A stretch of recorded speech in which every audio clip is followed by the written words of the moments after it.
L'homme ne vivra pas de pain seulement, mais de toute parole qui sort de la bouche de Dieu. Voici votre moment de méditation quotidienne.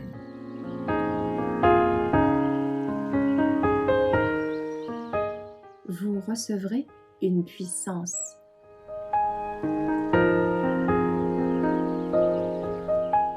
Un dernier message adressé à la jeunesse le 29 août.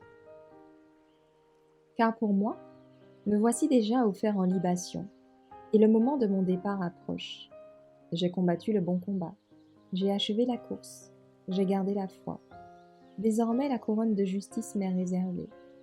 Le Seigneur, le juste juge, me la donnera en ce jour-là, et non seulement à moi, mais à tous ceux qui auront aimé son apparition.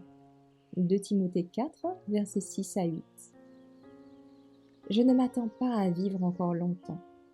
Mon œuvre est presque terminée. Dites à nos jeunes que je désire, par mes paroles, les encourager à vivre de telle sorte que leur vie soit la plus attrayante au sujet des intelligences célestes, et afin que leur influence sur les autres puisse être ennoblissante. Au cours de l'hiver, j'ai sélectionné et mis de côté des livres qui ne présentent aucun intérêt pour la jeunesse. Nous devrions choisir pour eux des livres qui les inciteront à la sincérité et leur permettront de s'ouvrir à la parole. Cela m'a été présenté dans le passé, et j'ai pensé qu'il fallait vous le faire savoir en toute confiance. Nous ne pouvons tolérer que les lectures sans valeur soient proposées à nos jeunes. Ils ont besoin de livres qui représentent une bénédiction pour l'esprit et pour l'âme. Ces principes sont considérés avec beaucoup de légèreté. C'est pourquoi notre peuple doit en être informé. Je ne pense pas recevoir d'autres témoignages pour notre peuple. Des hommes affermis sont au milieu de nous et savent ce qui convient à l'élévation et à l'édification de l'œuvre. Mais avec l'amour de Dieu au fond du cœur, ils ont besoin d'approfondir toujours davantage leur connaissance des réalités divines. Je m'inquiète de voir nos jeunes gens adopter leur propre style de lecture.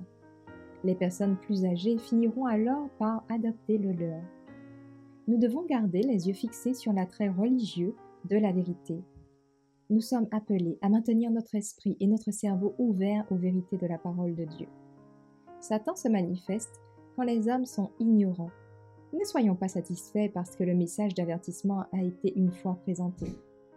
Nous devons le présenter encore et encore.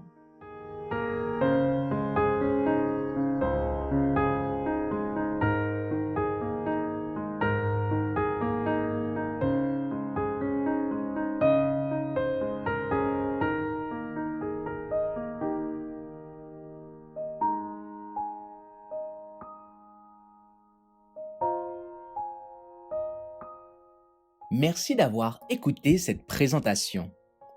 Assurez-vous de nous rejoindre demain pour votre moment de méditation quotidienne avec lereste.org.